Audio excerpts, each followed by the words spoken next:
Is this the start of the race? There's that 5 wide we talk about off of turn 2. I liked how after last week, Kevin Harvick was very careful not to even be close to beating Austin Dillon to the start line and incur a penalty. All the way up if you want apron. We talked about how wide it is. We forgot to include the apron because they use that in turn 3 a lot. Denny Hamlin leads the first lap, coming from 6th place. He made a pretty aggressive move on his teammate Kyle Busch coming off of turn 2 to get to the outside of Kyle, shuffle Kyle back, but he didn't stop there. He kept that momentum going off of turn 4 and took the lead. Mike, they were slicing and dicing, Mike. I like that. What's wrong with Harvick? He is falling like a rock.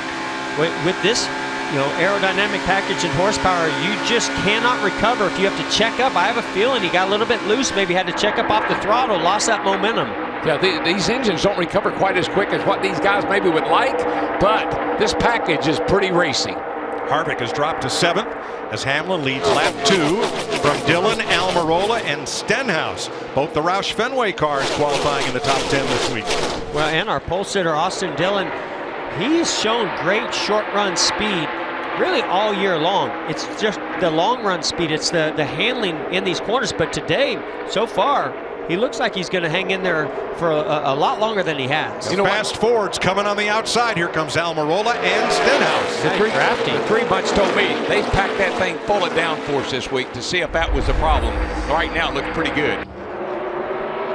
You're clear by 1 to both lanes. 22.78 hard. 1 back. He's uncovered. 1 back. Half back. Coming right to your bumper. Inside. 22 is going to go with him. Inside 22. 3 back. Whoa, trouble. Crash, turn 2. Big trouble. Ricky Stenhouse. Oh, that's not going to make his day any better than the one he was having right there before that restart. Caution waves, and we will finish stage 1 under yellow. Well, that worked out actually pretty well for Denny Hamlin.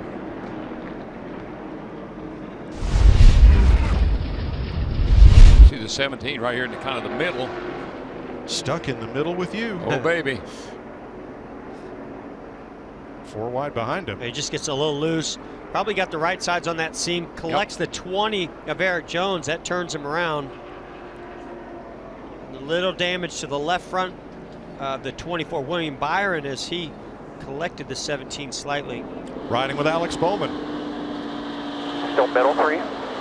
Still 3, watch it spin, check up right in front of you, get down inside, you're good. All in, still middle 3. Caution's out. Boy, for what that could have been, everybody got through there pretty lucky. Top of 4-1 right on the inside corner, clear. This is U19 pulling back. Keep digging, you're all good. No damage there to the back of the 19 of Truex.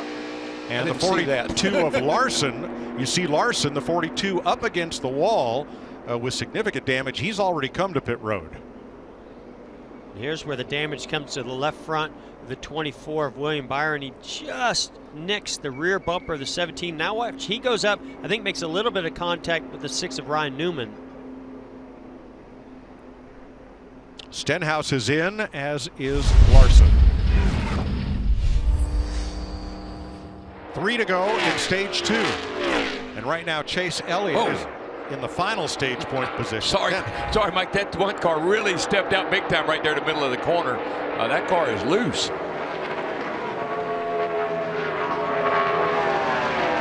Pit road is closed. Pit road closed, red light. 2 to go. Tell you what, you're taking a pretty good beating in that car here, Jeff. You're running these turns as hard as you can. Oh, Ryan Newman slides right up front of our leader. That's Ryan. I'm not going 2 laps down. Newman. 2 now behind you. That wide vertebrae middle of the racetrack of 3 and 4. You know what that was from Ryan Newman? That was a warning. You're going to go by me. He's known for keeping that car really wide. Well, he is one of only 3 cars, as we mentioned, that are 1 lap down. So he wants to maintain that position. I think, 1 to go in stage 2. I think Kyle Busch says, you want to stay on that lap? Go ahead. You can have it. Yeah, Kyle has a 6-second lead to play with. Yeah, he's not going to push the issue, I can assure you. So Brad Keselowski's not going to catch him. Listen to him park throttle it around the corner. This is one of these risk versus reward situations here. Oh, Well, he saw it just about all go out the window right there. And Mike, these engines they're 550 horsepower. They don't have a tremendous amount of power like these guys are used to. You got to stay in the throttle. For the third time in his career, Kyle Busch is going to see that green and white checkered flag twice as he sweeps stages 1 and 2 here. He did it at Charlotte last year in the 600 and in 2017 at the Brickyard. Kyle Busch, your stage 1 and stage 2 winner. It'll be 31 laps to go as they take the green flag for the restart. Ryan Blaney's teammates not doing him any favors, giving a huge shove to Kyle Busch to take over that lead. But look at this move by Keselowski to the quarter panel of the 18. He gave Busch a shove to create some clean air on the outside. They're gonna team up on it here. You got the 2, the 22, and the 12 right back here. Kyle's gonna have his hands full with these guys. Big move by the 4. Getting a big shove from the 11 of Denny Hamlin to get to the rear bumper. The 22 going to the outside, 3 wide. Boy, I haven't seen Kyle Busch down that apron all day long. He's been rim riding most of the day, but that was where he went that time. We have not seen Kevin Harvick with this kind of takeoff speed, but we have seen this before. Kyle Busch up front goes back to about 3rd or 4th. Give him a couple laps and we'll see where he really is at. It seems like after about, like you said, Jeff, after about 7, 8, 9, 10 laps, he gets going. Boy, and Kurt Busch right in the mix with them. That caution could not have been timed better for driver number 1, the black car. You can see Blaney back there in 6th position, getting battled for 7th, and just those 3 or 4 laps on tires. This track is so abrasive; it just takes so much out of them. Yeah, Blaney almost got run over off turn 2 over there just then because he couldn't get off like these guys with the fresher tires. Definitely going to hurt him. Blaney is back to 7th. The 6 drivers who stopped during the caution are now the first 6th. And here go the Busch brothers. And for the lead, Logano Keselowski. Boy, look at that outside line, though, Mike. That high line off turn 2 gives you that good shot off that corner down that back straightaway. That's what Keselowski's been good at here lately. Joey Logano has great short run speed on that 22 car. And we saw where he got shuffled back a little bit, but just seems like he can really maintain momentum better than about anybody for the first few laps. So that's why he's trying to pounce on his teammate, the 2, Brad Keselowski. Get that track position. Maybe he can maintain it. You know, last year I think Kevin Harvick had a great car. He was going for 4 in a row, but he took himself out when he and Kyle Larson got together. But today, he maybe his strategy is going to pay off. Daniel Suarez battling his teammate, the 19 Martin Truex, for position, and they may have had a little contact racing for 13. Boy, that's tight racing right there. Or was it Chase Elliott, or there goes Suarez to the bottom? Whoa. Yeah, Truex and Elliott. I think when Suarez went out behind the 19 car, it shot him over into the 9, made him get loose. Here's 6th place. Now both Blaney and Dillon stopped at lap 160. They have slightly older tires than the front 5 and Stenhouse. Yeah, I don't care what happens to the 3 car today. That kid has put in a yeoman's day work here. He doesn't feel good. He got in that car, started from the pole, lost the lap, got it back, and run in the top 6. Pretty good job for him. Roger Penske has long said no team orders. Just don't take each other out. Well, they're working on both of those things. Better get on that radio, Junior. Roger, they get a little close. And Kyle Busch is coming fast while these 2 are running side by side.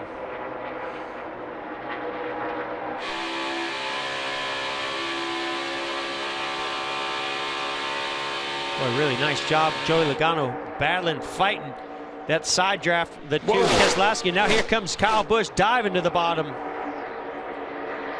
Kyle Busch, it couldn't all be over, boys. Man, he's going to clear Logano. It could all be over. Unreal. That just shows you how good that race car is. Yeah, it took him a lap or 2 to get his tires a little air pressure belt on the tire, but once he did, he took off. So the top 5 in this race all have fresher tires, and by the way, they are all past champions of this series. Here. Brad Keselowski remains about 3.5 back. Kurt Busch 7. 34, and then that 52 will be bottom. And then Harvick, the top 5. Mike, I was always a big fan of using the start-finish line as a gauge of where the car behind me was. So when I come across the start-finish line, we see Kyle coming off of 4. His spotter's going to tell him, or he could tell him, you're at the line now, and the 22 car is at the line now. So it kind of gives you an idea about how far ahead of the guy you are without doing it 2 or 3 second thing. And I just wonder if those Penske teammates of Brad Keselowski and Joey Logano are going to rethink a little bit of the way they race one another on this last restart, because they raced one another really, really hard. I think it may not only slowed them down a little bit to allow Kyle Busch to get closer to him, I'm wondering if it didn't use up a little bit of those tires also. Not saying they could have held off Kyle Busch either way. Kyle has definitely been the dominant car today. That's probably on page number 19 or 20 of woulda, coulda, shoulda. Yeah, you're right about So that. Joe Gibbs Toyota's running 1st, 7th, and 9th. The Penske Fords 2nd, 3rd, and 6th. Chip Ganassi Chevy in 4th. And Stewart Haas, their Ford, in the top 5 and 5th with Harvick. I just thought a tip of the hat to Kyle for making this interesting, because that speed road, that penalty got on pit road for speeding, put him back in the pack. And we saw him do some amazing things with that race car. Well, a number of bright spots today. Harvick rebounds for a top 5 after being a no-show at Phoenix last week. Clear. Kurt Busch will get his 3rd top 5 of the season. Most of all the Chevrolets, in fact, the only Chevrolet 2 to do go, so. 3 buffer. 4th place.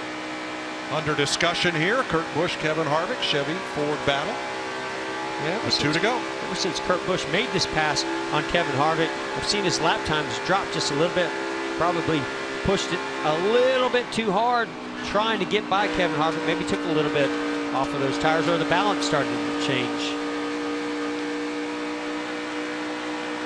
And we saw Kurt Busch before, when he made the pass on Kevin Harvick, sliding the back end of that car out. So it's not as if that car's on rails. Coming to the white flag. 1 lap to go for Kyle Busch. 2.4 ahead of Joey Logano. So you got the white flag. Now all you want to do is see clear sailing in front of you. No lap cars. Keep it out of the wall. Make sure nothing else goes wrong. No vibrations. And you got a 2.5 second lead. Use it. This might be the slowest lap that Kyle Busch runs all day. It would be for me, I know that. Quarter. I'm doing their very bottom. Between 3 and 4 and headed for home. Kyle Busch in his Joe Gibbs Toyota is going to win his 53rd race in the Cup Series and hit his magic number 200 in Southern California. Awesome race car. Thank you. How does 200 feel? Feels just like number 1. Feels just like yesterday. Man, that was such an awesome race car. I mean, dang. This Interstate Batteries Camry was awesome today, and I'm glad we put on a heck of a show for all these fans out here in California at Auto Club Speedway. And you know, it takes green to get in victory lane today. Today's St. Patty's Day, come on. So all the rest of them guys were at a disadvantage. I knew that all day long. And this Interstate Batteries green machine was flying today. So just awesome. And to win 200, I mean, whatever it means a lot to me. It means a lot to all my guys, everybody at Joe Gibbs Racing. You guys are all the best. Toyota TRD, it's an amazing opportunity to drive for Joe Gibbs, and I cherish every minute of it and love it always. And just wish that we could keep it going like this, running strong, running well, and winning these races. You did it. Congratulations. Kyle Busch, number 200. This copyrighted telecast may not be reproduced, retransmitted, or used in any form without the authorized written consent of NASCAR Broadcasting. NASCAR would like to thank all of our fans for your support, and we hope you enjoyed today's broadcast.